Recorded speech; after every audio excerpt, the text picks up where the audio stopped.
दोस्तों आज चीन पूरी एशिया में अपनी पकड़ मजबूत करने के लिए कुछ भी करने को तैयार है। सबसे पहले तो चीन छोटे छोटे देशों को कर्ज देता है, फिर उन पर उसी कर्ज का दबाव बनाकर उस देश के बड़े हिस्से पर अपनी सेना भेज देता है। इन्हीं चालाकियों से चीन आज नेपाल, पाकिस्तान, श्रीलंका और साउथ चाइना सी से भारत को घेरने में लगा हुआ है। चीन की इसी चालाकियों को नाकाम करने के लिए भारत भी कई देशों में अपने सैन्य बेस बना चुका है, जिससे किसी भी स्थिति में देश के अंदर और बाहर दोनों तरफ से देश की रक्षा की जा सके। तो आज के इस वीडियो में इंडियन आर्मी के उन्हीं बेस स्टेशन के बारे में बताएंगे जो भारत से बाहर दूसरे देशों में बने हुए हैं।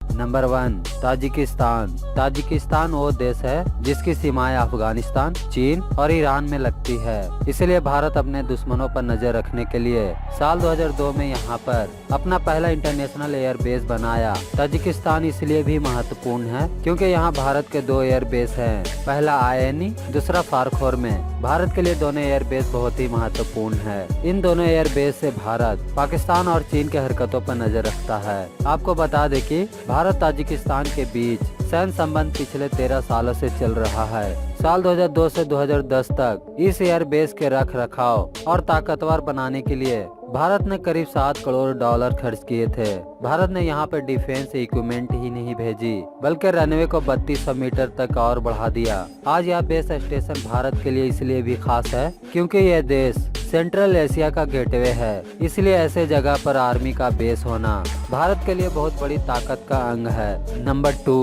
भूटान। दोस्तों ये बात हम सभी को पता है कि भूटान हमारा पड़ोसी देश होने के साथ साथ भारत के साथ अच्छी दोस्ती भी है। इसलिए इस देश ने भारत को अपनी देश में ज्वाइंट मिलिट्री बेस बनाने की परमिशन दे दी थी। भूटान के हाईजोन नाम के जगह पर भारत का मिलिट्री ट्रेनिंग टीम आज अपना मिलिट्री बेस स्टेशन बनाए हुए है। इस बेस स्टेशन की खास बात यह है कि यहाँ दोनों देशों के सेनाएं एक साथ मिलकर कई मिलिट्री ट्रेनिंग करते हैं। देखा जाए तो भूटान में भारत का इस तरह का बेस होना उससे चीन के खिलाफ कार्रवाई करने में काफी मददगार साबित होगा। इसलिए आज यह बेस स्टेशन इतना खास हो चुका है। नंबर 3, नेपाल। दोस्तों ज्यादातर लोग जानते होंगे कि नेपाल शुरुआती समय से ही भारत पर निर्भर रहा है।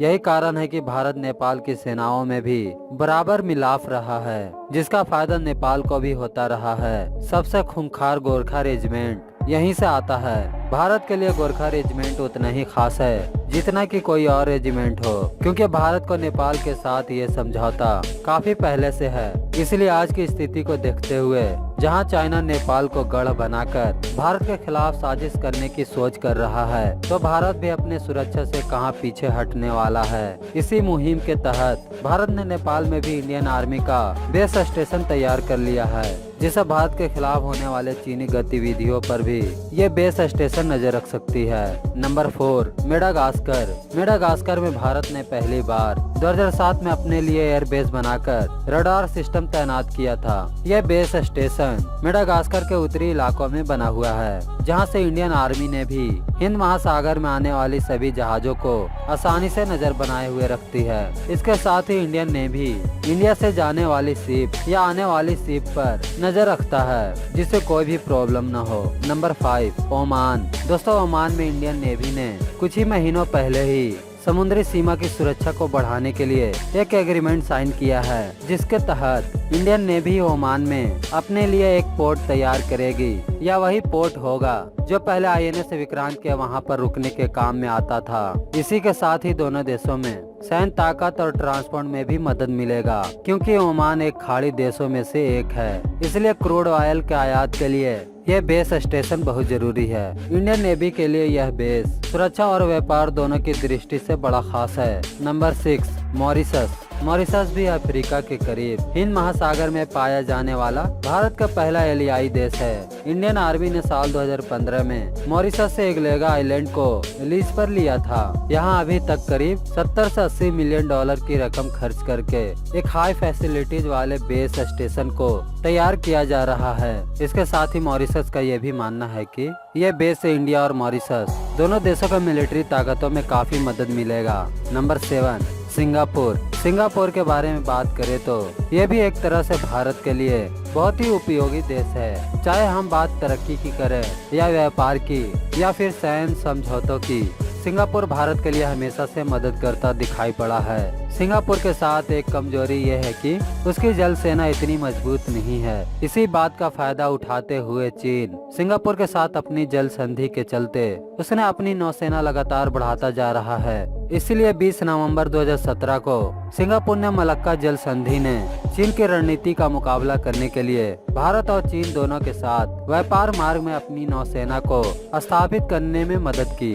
आपको बता दें कि चीन की लगभग 70% व्यापार मलक्का से होकर जाता है। इसी समझौते के बाद सिंगापुर का चेंगी नौसेना बेस सिंगापुर में भारतीय नौसेना बेस के रूप में काम कर रहा है। नंबर 8 श्रीलंका। दोस्तों, आप लोगों ने न्यूज में सुना होगा कि चीन हिंद महासागर में अपनी पकड़ मजबूत करने के लिए श्रीलंका को अपना बेस बनाया जा रहा है और श्रीलंका को लगातार दिए जाने वाले खर्च चीन इन्हीं सैन्य बेस से वापस लेने वाला है और ये काम 1 दशक से जारी है। इसलिए साल 2018 में भारत ने चीनी नौसेना पर नजर रखने के लिए हम्बनटोटा में एक श्रीलंकाई एयरबेस खरीदा है। इसे श्रीलंका में भारत के पूरी तरह से संचालित एयरबेस में परिवर्तित किया जा रहा है। इसका मुख्य काम ये होगा कि चीनी खतरों के मामले में इसका इस्तेमाल किया जा सके। तो दोस्तों, आप लोगों ने अभी तक जितने भी एयरबेस स्टेशन के बारे में सुना उसमें ज्यादातर कारण कहीं न कहीं चीन ही था। लेकिन इन देशों के अलावा भारत की सेनाएं बड़े बड़े देशों के साथ सैन्य समझौते के तहत छोटे बड़े बेस स्टेशन बना रही है। साथ ही आपको यह भी बता दें कि अमेरिका के साथ एक समझौता के तहत भारत अमेरिका के कई देशों में फैले हुए मिलिट्री बेस स्टेशन को जरूरत पड़ने पर इस्तेमाल कर सकता है, ताकि सिर्फ चीन ही नहीं बल्कि भारत के किसी भी ऐसे दुश्मन के खिलाफ कार्रवाई की जा सके जो भारत के खिलाफ कोई साजिश रच रहा हो। तो दोस्तों, भारत के इन एयर बेस के बारे में जानकर इस वीडियो को लाइक और अपने दोस्तों में शेयर करना तो बनता है। साथ ही हमारे चैनल पर नए हैं तो हमारे चैनल को सब्सक्राइब जरूर करें। मिलते हैं नेक्स्ट वीडियो में, तब तक जय हिंद, जय भारत।